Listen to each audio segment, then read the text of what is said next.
तर कल्याणच्या मोहने मारहाण प्रकरणी ग्रामस्थांची बैठक पार पडली। या बैठकीत गावकऱ्यांवरती होणाऱ्या हल्ल्याविरोधात आंदोलनाबाबत चर्चा करण्यात आली। गावकऱ्यांच्या बैठकीमुळे तणाव वाढण्याची शक्यता असल्याने पोलिसांकडून मोठा बंदोबस्त जो आहे तो तैनात करण्यात आलेला होता। तर पनवेल उपजिल्हा रुग्णालयाच्या निष्काळजीपणामुळे मृतदेहाची अदलाबदल झाल्याचा प्रकार घडला।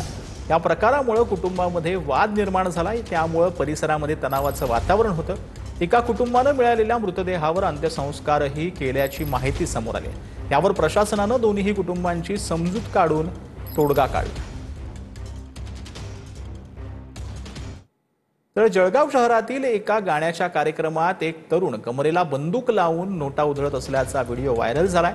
शस्त्र परवान्याच्या नियमांचं उल्लंघन झाल्यानं पोलिसांकडून गुन्हा दाखल करण्यात आला।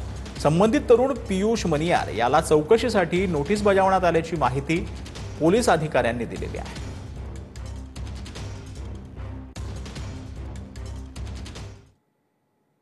तर संगीत दिग्दर्शक सचिन सांघवी यांना सांताक्रूज पोलिसांकडून अटक करण्यात आलेली होती।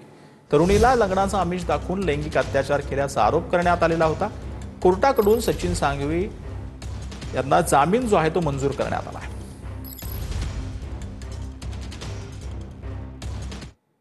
तर अमरावतीतील हिट अँड रनच्या घटनेतील आरोपीला अटक करण्यात आली। घटनेच्या 48 तासांनंतर राजापेठ पोलिसांकडून आरोपीला अटक करण्यात आली।